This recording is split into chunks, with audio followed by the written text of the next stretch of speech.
Hello everyone and welcome to Daily Fix Guide. In today's video, we will show you how to fix the rune64.dll error. So it's a very simple fix. All you have to do is simply go to your Windows settings, then Settings. Now in the Settings menu, click on Privacy and Security, then simply click on Windows Security. In Windows Security, click on Virus and Threat Protection. Now, in Virus and Threat Protection, click on Protection History.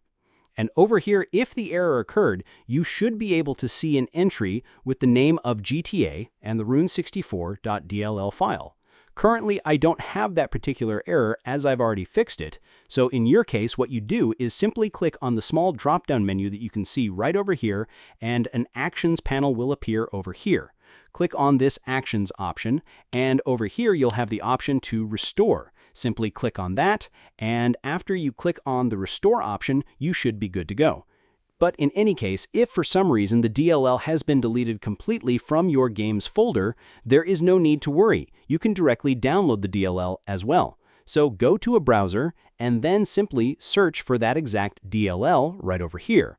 And after that, simply open the first option right over here, and you can directly download this DLL. And then simply paste the DLL into your game's directory, and after that, the game will start working again. So that's it. Now you know exactly how to fix the rune64.dll error. So I hope you found this video helpful. If you did, please give this video a thumbs up, share it with your friends, and subscribe to the channel for more